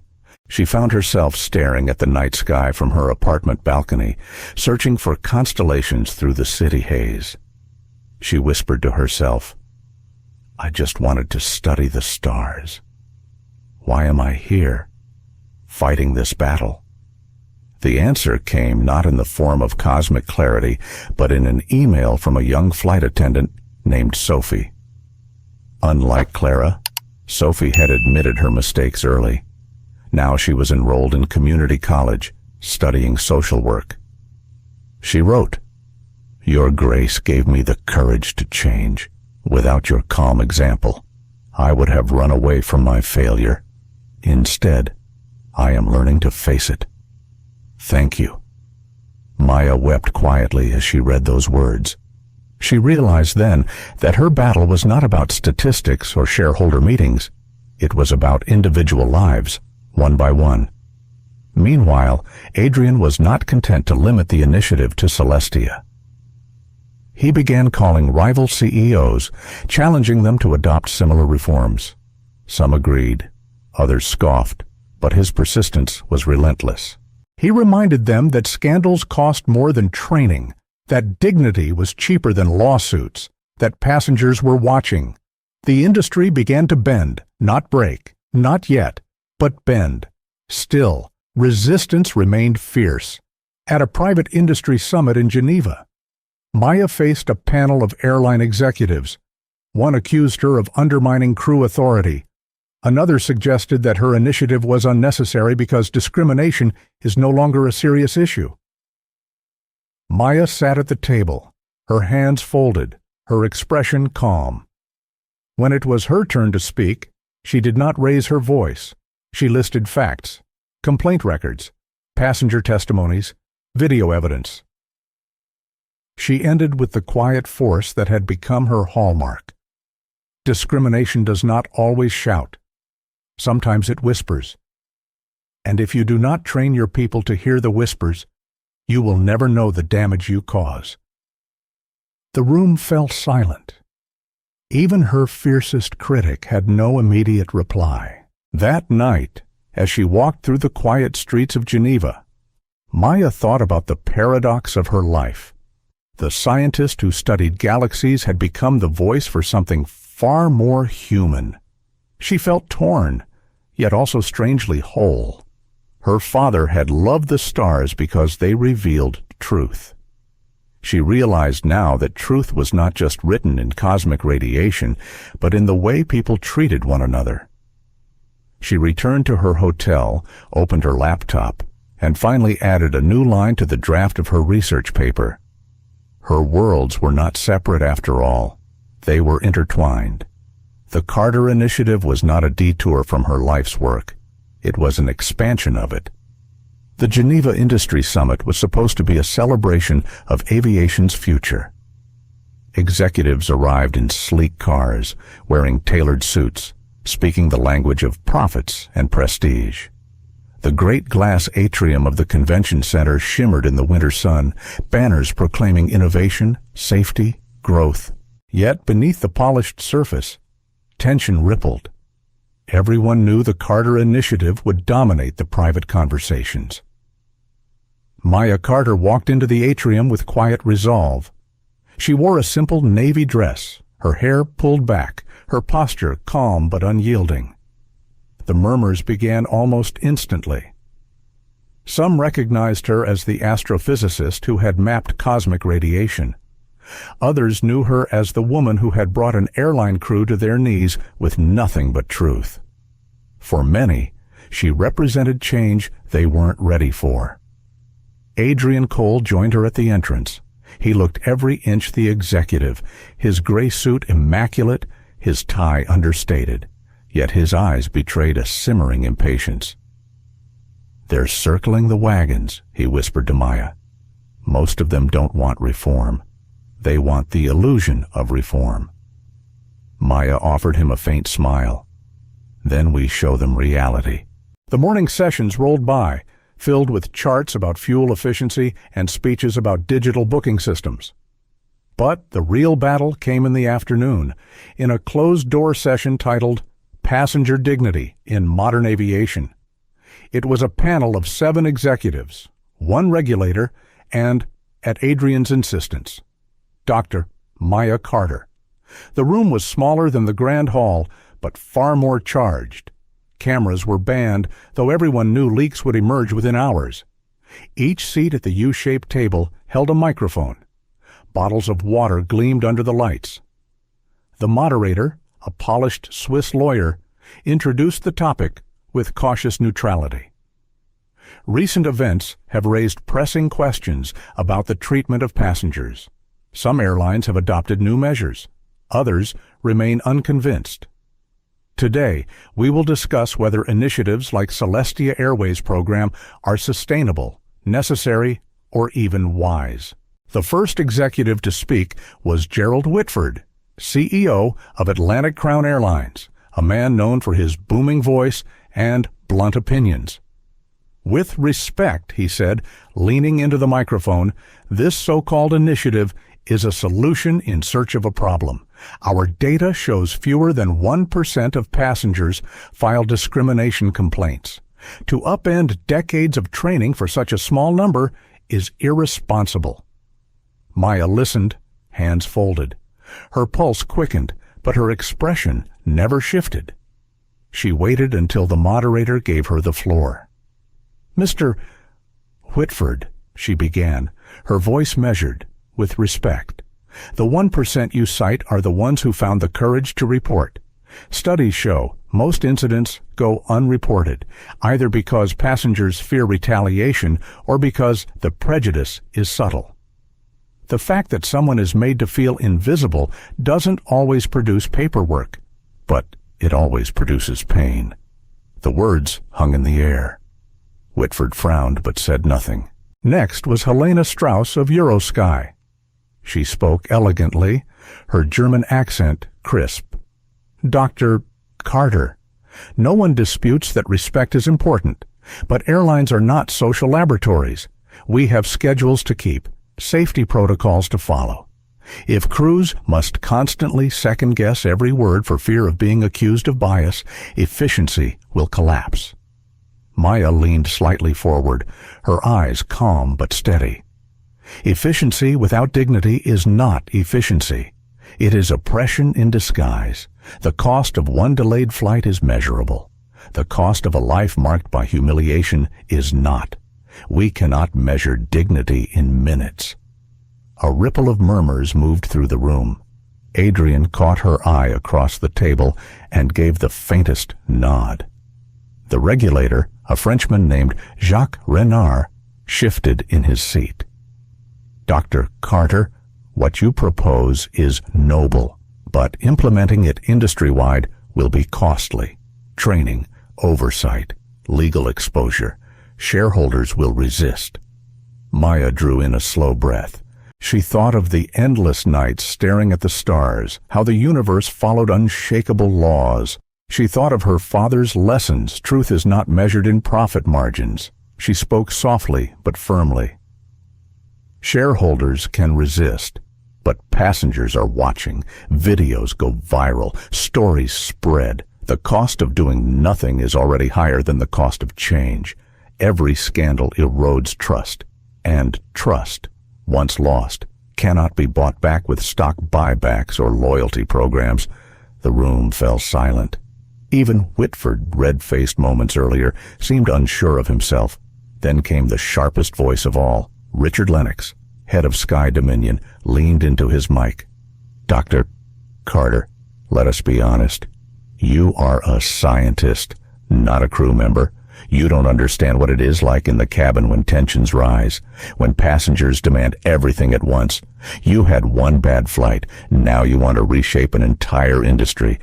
Isn't that arrogance? The question landed heavy. A few heads nodded around the table. It was the line Maya had expected all along, that she was an outsider. She sat very still. Her heart beat fast, but she forced her voice into that calm resonance her students once called her black hole voice. You are right, Mr. Lennox. I am not a crew member. I am a passenger, and passengers are the reason your planes take off at all. Without us, your cabins are empty shells of leather and steel. My expertise is not in carrying trays, but in observing truth. And the truth is, my dignity was eroded not by one incident, but by a pattern of behavior that mirrored countless testimonies from others. My story is not an anomaly. It is a mirror you refuse to look into. The words struck like a hammer wrapped in velvet. The moderator shifted uncomfortably. The silence that followed was electric. Adrian finally spoke, his tone calm but cutting. Celestia will continue the Carter Initiative with or without industry support. But make no mistake, the first airline to adopt these reforms will win not just passengers, but history. The last airline to resist will wear the stain of prejudice until its brand collapses. For a moment, no one replied. Then Helena Strauss cleared her throat. Perhaps a pilot program, limited in scope, could be considered. It was the first crack in the wall. Others followed, cautiously, begrudgingly. The debate stretched for hours, but the tide had turned. That night, back in her hotel room, Maya sat by the window overlooking the frozen lake. She replayed the words in her head, the accusations, the doubt, the silence that followed her response. She wondered if she had gone too far.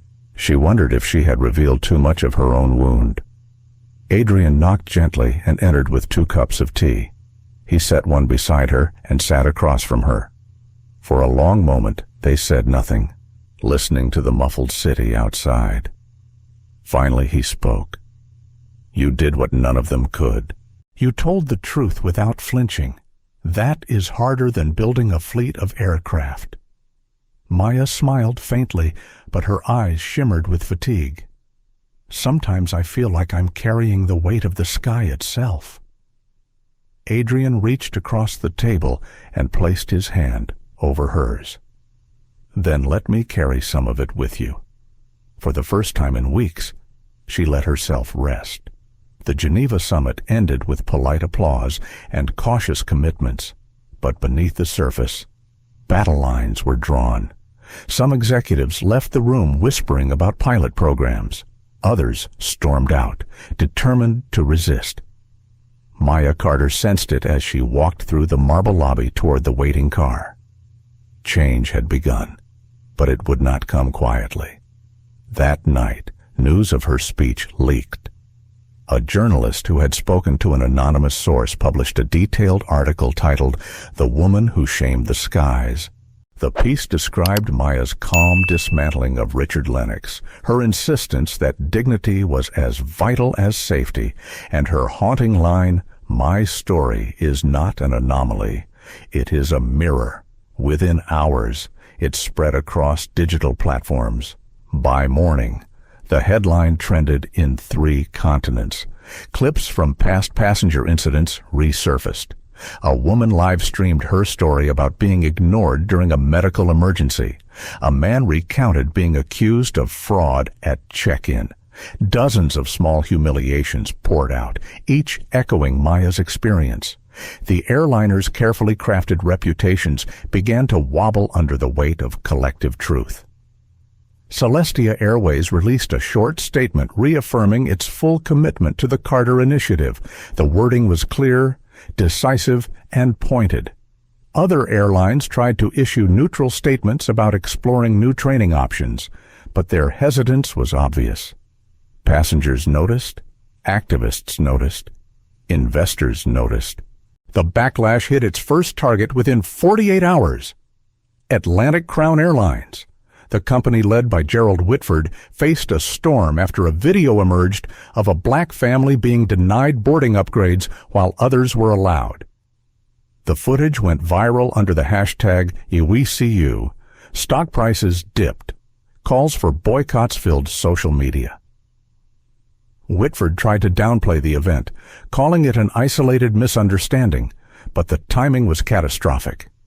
The public connected the dots between his resistance at the summit and the viral humiliation now plastered across every news outlet. In contrast, Celestia Airways bookings soared. Passengers posted screenshots of their ticket confirmations, tagging the airline with messages like, "An airline that respects me is the airline I'll fly." Maya scrolled through them late at night, a mix of pride and unease building in her chest. She had not sought fame, but now her name was inseparable from the movement. The pressure grew unbearable when Richard Lennox made his move. At a press conference in New York, he stood at a podium draped with Sky Dominion's logo and dismissed the Carter Initiative as political theater. He leaned heavily on his notes, his voice booming with disdain. Airlines are not classrooms for social experiments. We are in the business of transporting passengers safely, not managing feelings. If some people are too sensitive, perhaps they are not suited for first class. The words detonated like a bomb. Within minutes, they were clipped, subtitled, and shared worldwide. His smug expression became a meme, his sentence weaponized against him. The phrase "managing feelings" trended in every language imaginable. For passengers who had endured years of microaggressions, it was gasoline poured on a fire. Maya watched the press conference from her office in Boston. She sat motionless, her fingers pressed against her lips. Adrian was pacing behind her, furious. "He just buried himself," Adrian muttered. "But he is trying to bury you with him. He wants to frame this as sensitivity versus strength." Maya felt the weight of it. She knew how narratives could shift, how easily compassion was twisted into weakness. The thought of being branded as the fragile passenger who couldn't handle ordinary service chilled her. She closed her eyes and breathed slowly. "We can't answer him with anger," she said. "We answer with proof." Proof arrived sooner than expected. A former Sky Dominion crew member, a young man named Diego, reached out to a journalist. He described a culture of silence, where crew were told not to document discrimination, where complaints were buried to protect senior staff. His story was damning, detailed, and backed by internal memos. When published, it lit the internet on fire. Suddenly, Lennox's words weren't just offensive, they were evidence of a rotten system. The public turned its focus squarely onto Sky Dominion. Protesters gathered outside terminals, hashtags called for boycotts, lawmakers hinted at hearings, investors demanded explanations. Lennox, who had mocked Maya as arrogant, now faced his own reckoning. But even as her opponent stumbled, Maya wrestled with a different conflict inside. At night, lying in her hotel bed, she questioned whether she had become the symbol of something larger than she could carry. She thought about her research, the unfinished papers waiting in her office. She thought about the quiet life she once imagined, far from cameras and boardrooms.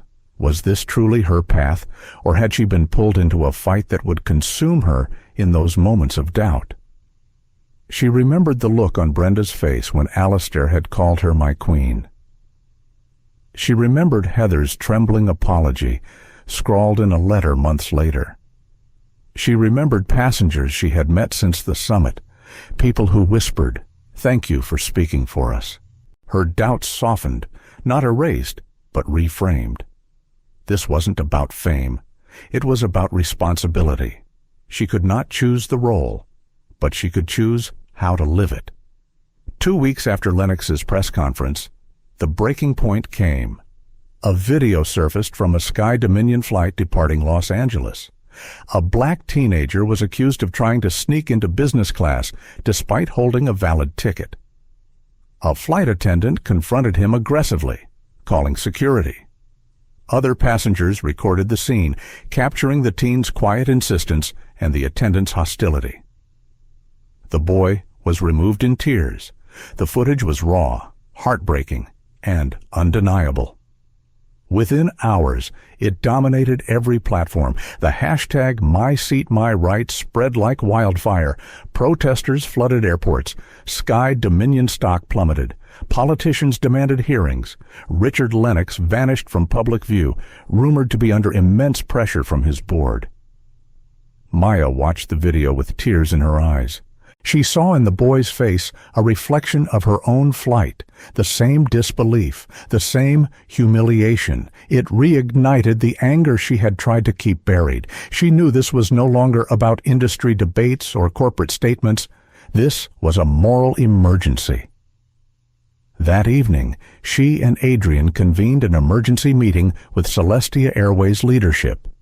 In the dimly lit boardroom, she spoke with quiet intensity. We cannot wait for regulators or competitors. We must show what real accountability looks like. If we stand firm, others will have no choice but to follow. Adrian nodded. We double down. Expand the Carter Initiative. Make the training public. Turn it into a standard, not a secret. The CEO agreed. A bold announcement was drafted. Celestia Airways would release the entire Carter Initiative framework as open-source training, available to any airline, free of charge. It was a radical move, stripping away proprietary advantage for the sake of systemic change. When the announcement went live, it stunned the industry. Passengers hailed it as revolutionary. Activists called it historic. Even regulators, often slow to act, praised the transparency.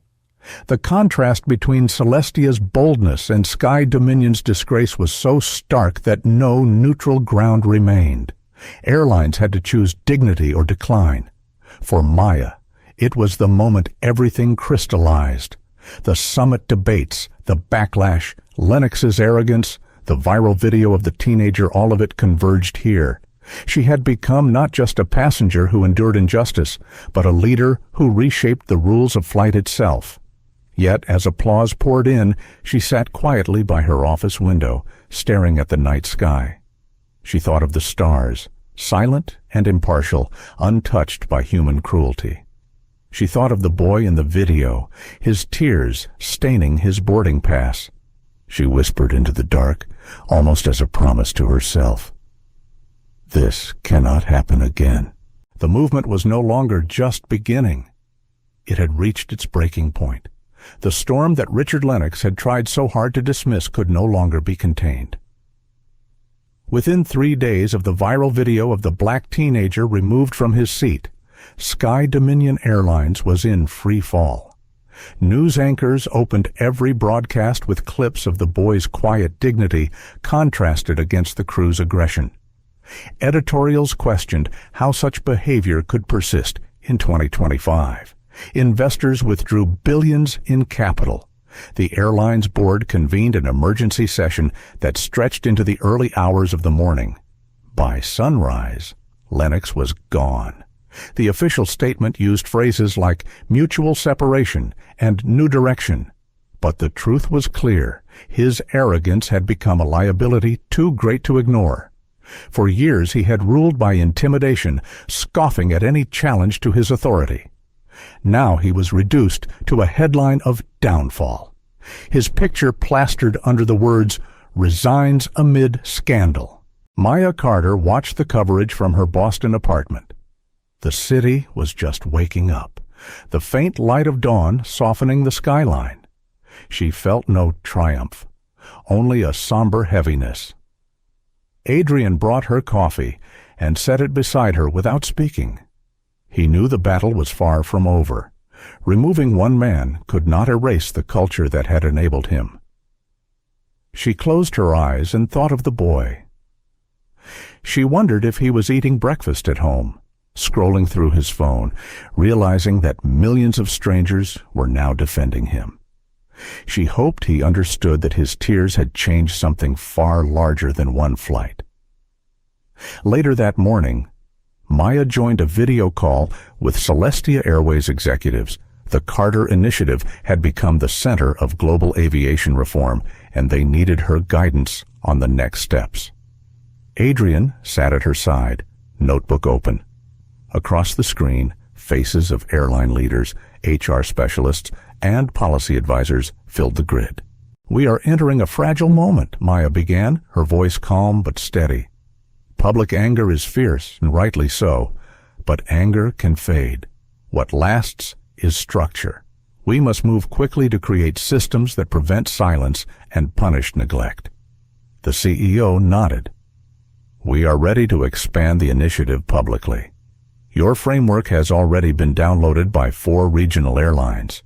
We propose hosting an international summit here in Boston, not just for airlines, but for regulators, unions, and passenger groups. It is time to write new rules." Her chest tightened at the thought. She had already stood at one summit, exposed herself to the skepticism of powerful men, and survived. Could she do it again? Could she carry the weight of expectation now 10 times heavier? Adrian sensed her hesitation. He touched her hand under the table, a quiet anchor. "You don't have to be perfect," he whispered. "You just have to be honest." The boardroom faces watched her. Maya inhaled slowly and nodded. "Then let's do it. But this time, it cannot be a closed-door negotiation. It must be public. Passengers must see change happening in the light." The decision was unanimous. Preparations began instantly. The Boston summit was set for 6 weeks later, and invitations went out to every major airline CEO, every transportation regulator, and dozens of advocacy groups. The press dubbed it the Carter Summit. As the date approached, Maya became the subject of endless media attention. Documentaries about her flight aired on streaming platforms. Opinion pieces dissected her words. She received letters from students, parents, and even former flight attendants who confessed their past failures. Some days the flood of attention felt empowering. Other days it felt suffocating. One evening, after yet another interview request, Maya sat on her living room floor, surrounded by unopened envelopes. "I never asked for this," she whispered. "I wanted to map the stars, not hold the world's anger in my hands." Adrian knelt beside her. "You didn't ask for it, but you didn't turn away either." That's what makes you different." She leaned into him, letting his steady warmth ease the tension. But when she lay in bed later, staring at the ceiling, she wondered how much longer she could balance her private life with her public role. The day of the Boston summit arrived crisp and clear, the autumn air carrying a hint of chill. Thousands of people gathered outside the convention center, holding signs that read "Dignity in Flight" and "My Seat, My Right." Inside, security was tight, and cameras lined the walls. The room was filled with the hum of translators, reporters, and industry leaders shifting uncomfortably in their suits. When Maya stepped onto the stage, the crowd fell silent. She wore a simple navy dress, her posture calm, her gaze steady. She began not with statistics or accusations, but with a story. "I was sitting in seat 2A when I realized that silence can be more violent than words. Every call button ignored, every request dismissed, every lie about what was available, these small acts carved away at my dignity. And when hot coffee spilled across my blouse, the concern was not for me, but for the leather seat." That was the moment I knew something had to change. Her voice did not rise, but it carried across the hall like a current of electricity. She recounted the events without dramatization, letting the facts themselves indict the system. She spoke of the boy removed from his seat, of passengers silenced by shame, of the insidiousness of microaggressions. Then she shifted. "This is not about punishing individuals alone. It is about rewriting the structure that allowed them to thrive. We cannot wait for apologies after the fact. We must build systems that prevent the harm before it occurs." Applause erupted, long and sustained. Even those who had once resisted found themselves unable to dismiss her clarity. Regulators from the Department of Transportation nodded gravely. Airline CEOs exchanged uneasy glances. Activists held up signs silently from the back. The summit lasted 2 full days. Heated debates broke out. Some executives argued about cost, warning that extensive training would eat into profits. Activists countered with data showing the long-term benefits of inclusion and trust. Maya listened carefully, intervening only when necessary. Her calm presence keeping the discussions from spiraling. On the final afternoon, a draft charter was unveiled, the Passenger Dignity Accord. It required airlines to adopt bias training, transparent reporting systems, and real accountability measures tied to executive compensation. For the first time in aviation history, dignity was codified alongside safety as a non-negotiable standard. When the charter passed with overwhelming support, the room erupted. Maya felt tears sting her eyes as she signed her name at the top, the first to endorse the accord. Adrian squeezed her hand, whispering, "This is history." But history came with its shadows. That night, as she sat alone in her hotel suite, exhaustion washed over her. She thought of Brenda Jenkins, the flight attendant who had been stripped of her career. She thought of Heather Mills, who had sent an apology letter and rebuilt her life. She thought of Mark, who had fled overseas but could not escape his guilt. Their lives, too, had been altered by the events of one flight. Her conscience wrestled with the question, had justice been enough, or had vengeance crept in? Was the destruction of Brenda's life a necessary warning, or a wound that would fester? Maya whispered to herself. The point is not punishment. The point is prevention. She repeated it like a mantra until sleep finally claimed her. The next morning, newspapers around the world printed the same headline, "From Humiliation to Reform, the Carter Accord."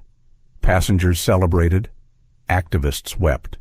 Executives scrambled to adjust, and Maya Carter, sitting quietly in the back of a black sedan leaving the convention center, stared out the window at the Boston skyline and knew the journey was not over.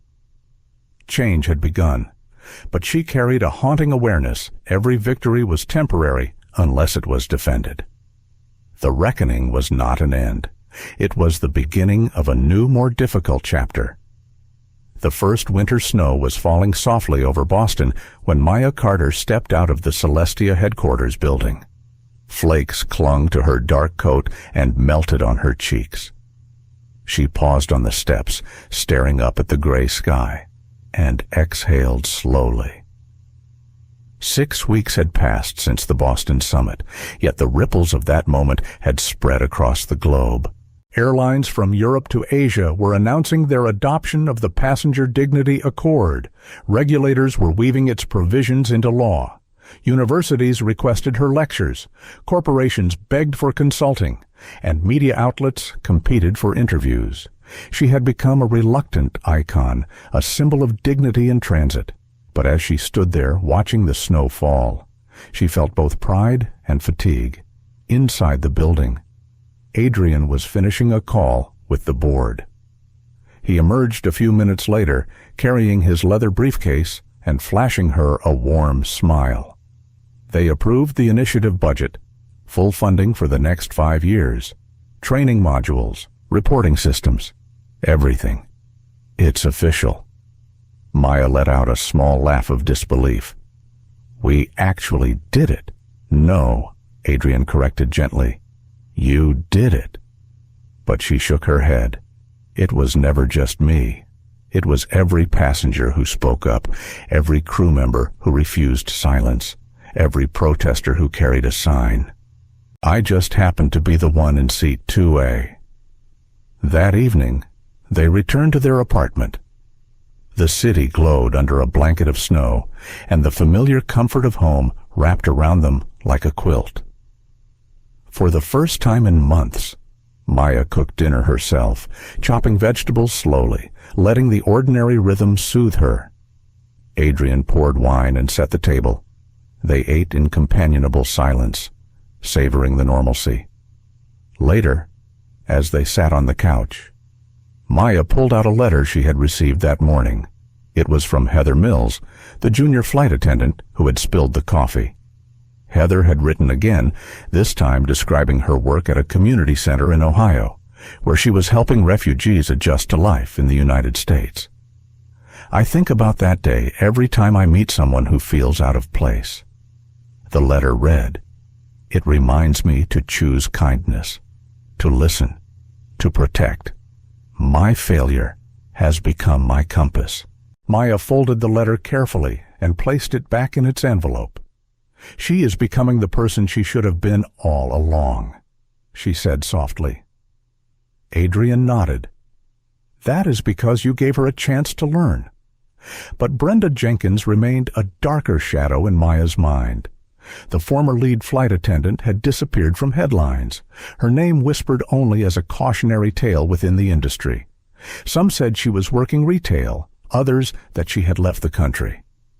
Maya felt no satisfaction in Brenda's fall, only sadness that a person so entrenched in prejudice could not see another way. Weeks later, Maya boarded a Celestia flight to Geneva to address the World Transport Forum. The boarding process felt different now. Passengers were greeted warmly, with eye contact and genuine respect. Flight attendants moved with an ease that seemed less rehearsed, more human. When she stepped into the first-class cabin, a young attendant named Daniel offered her a smile that was free of calculation. "Dr. Carter, welcome aboard. It is an honor to have you with us," he said, his voice carrying sincerity. "Would you like water or champagne before departure?" She chose water, and as she settled into seat 2A, she felt a strange sense of closure. The seat that once symbolized humiliation had become a symbol of transformation. She touched the armrest lightly, remembering the stain of coffee, the damp towel, the cold words. Now it was just a seat again, but it carried history in its leather. During the flight, Daniel returned with a notebook.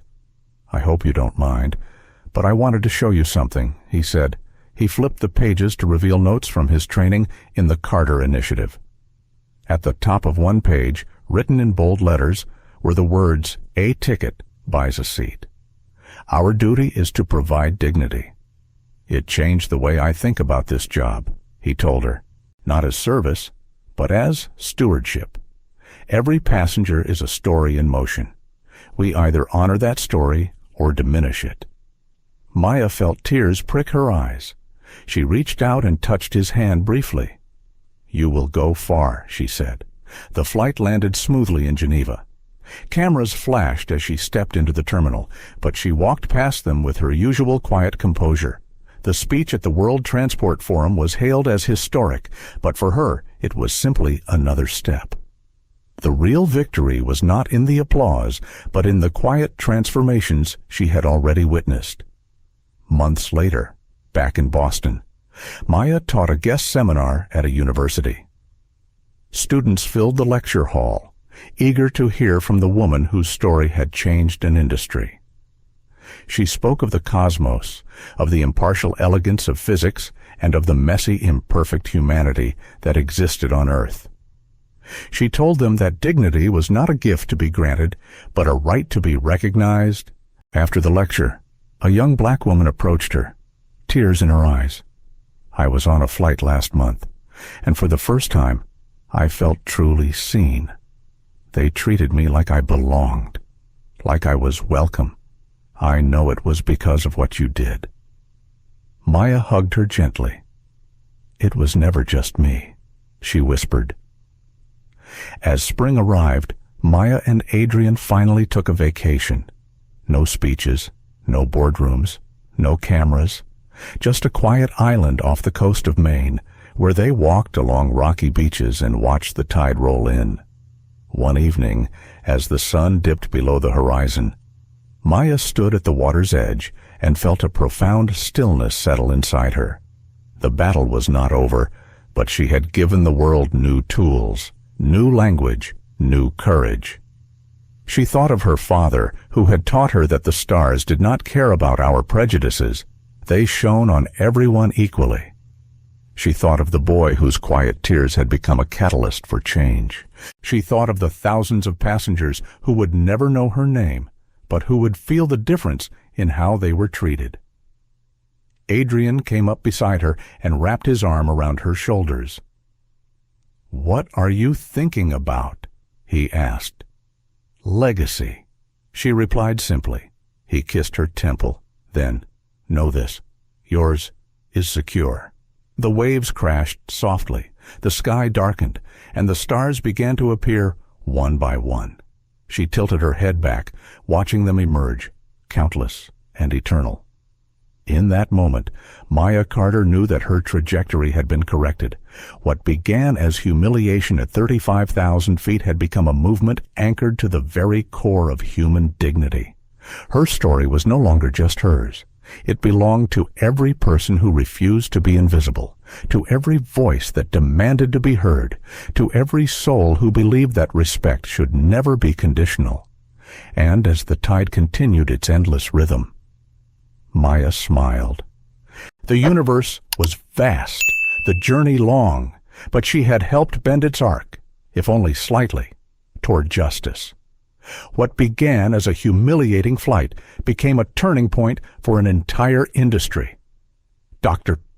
Maya Carter's calm defiance revealed how prejudice often hides in the smallest gestures, in the silences, in the subtle ways some people are told they don't belong.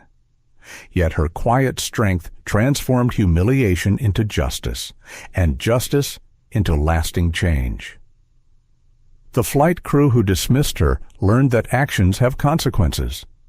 But more importantly, the world learned that dignity is not a luxury, it is a right. Her story is a reminder that one person's refusal to be invisible can force even the largest institutions to confront their failures. And now, every passenger who steps into a cabin carries a little piece of her legacy, the right to be seen, the right to be respected, the right to be treated as human. So, as you leave this story behind, ask yourself, how will you choose to see others in your everyday life? Will you turn away, or will you step up and honor their dignity? If this story touched your heart, please like, share, and subscribe to our channel. More stories of truth, justice, and resilience are on the way, and you won't want to miss them.